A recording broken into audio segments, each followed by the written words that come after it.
कहते हैं संघर्ष इंसान को मजबूत बनाता है, फिर चाहे वो कितना भी कमजोर क्यों ना हो। और जो कमजोर होते हैं वह किस्मत को रोते हैं। जिसने उगना ही होता है वो पत्थर का सीना चीर कर भी उगते हैं।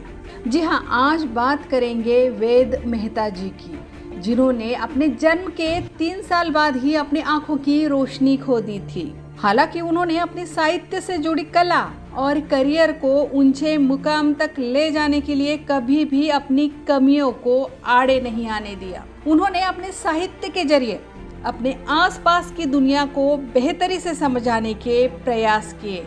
उनकी लिखी एक बात थी, मुझे ऐसा महसूस होता था कि दृष्टिहीनता एक गंभीर बाधा है और मैं केवल प्रयास करता था। वो सब जो मेरी बड़ी बहनें और भाई करते थे, मैं भी वैसा ही जीना चाहता था। मैं किसी भी तरह से उनके जैसा नहीं हो सकता था, परंतु मैंने कोशिश की, मैंने हर बार कोशिश की। मेहता जी की 24 किताबों में walking the Indian streets, portrait of India और Mahatma Gandhi and his apostles शामिल है। वह सबसे ज़्यादा 12 वॉल्यूम मेमोयर के लिए जाने जाते हैं, जिसमें आधुनिक भारत के मुश्किल भरे इतिहास और दृष्टिहीनता के कारण शुरुआती जीवन में उन्हें होने वाली मुश्किलों पर उन्होंने ध्यान दिया है। वेद मेहता की आत्मकथा कृतियों 12 वॉल्यूम सीरीज में डैडी जी पहली है। न्यूयॉर्क टाइम्स से बातचीत में 1982 में न्यूयॉर्कर के स्टोरी एडिटर विलियम शान ने कहा था, वेद मेहता ने मैगजीन के सबसे प्रमुख लेखक के तौर पर अपनी पहचान बनाई है। बता दें कि विलियम शॉन वही हैं जिन्होंने 1961 में वेद मेहता को स्टाफ राइटर के तौर पर नियुक्त किया था। वेद मेहता ने कई सारी किताबें लिखने को लेकर एक इंटरव्यू में कहा था कि लेखक आंशिक रूप से अकेलेपन का परिणाम है।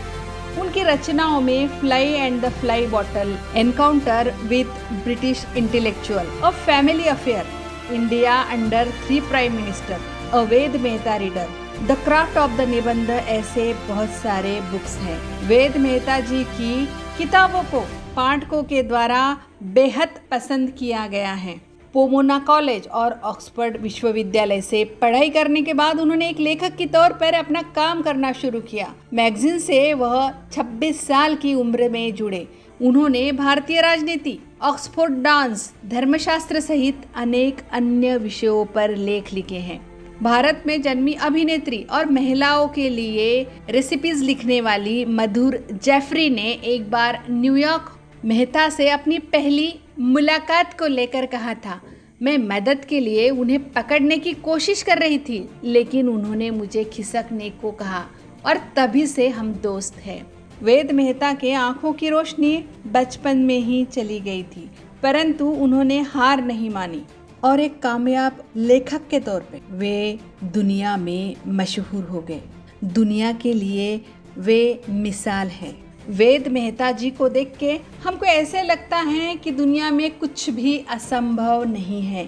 हम वो सब कुछ कर सकते हैं जो हम सोच सकते हैं, और हम वो सब कुछ सोच सकते हैं जो हमने आज तक नहीं सोचा। वे कहते हैं कि अपने इरादों को इतना मजबूत रखना कि दिव्यांग से दिव्य बन जाओ। आगे वो कहते हैं कि अपने जीवन की डिक्शनरी से दिव्यांग और विकलांग शब्द निकाल दो और दुनिया को दिखा दो कि आप वो कर सकते हैं जो सभी कर सकते हैं। विज्ञान ने आज भले ही बहुत उन्नति कर ली हो, लगभग सभी शत्रुओं पर विजय प्राप्त कर ली हो, किंतु वे अभी भी खतरनाक शत्रु पर विजय पाने में असमर्थ है, और वह शत्रु है मनुष्य की उदासीनता। विकलांग लोगों के प्रति जनसाधारण की उदासीनता मानवता पर एक कलंक है। मनुष्य समाज की यह विडंबना है कि वे अपंग एवं विकलांग लोगों को हेय की दृष्टि से देखते हैं, लेकिन विकलांग लोगों से हम मुंह नहीं चुरा सकते, क्योंकि आज भी कहीं ना कहीं हम जैसे इन्हें हीन भावना का शिकार बना रहे हैं। उनकी कमजोरी का मजाक उड़ाकर उन्हें कमजोर ना बनाए, उन्हें धैर्य दे, उनका साथ दे। साइंटिस्ट स्टीफन हॉकिंग और हेलन केलर दुनिया के लिए प्रेरणा है, इसीलिए किसी को कमजोर समझने की गलती ना करें। हमेशा विकलांग लोगों की मदद करने के बारे में सोचें। वेद मेहता जी की प्रेरक जानकारी आपको कैसे लगी जरूर बताएं और ऐसी प्रेरक जानकारियों के लिए, कहानियों के लिए, कविताओं के लिए मेरा चैनल सब्सक्राइब करें। धन्यवाद।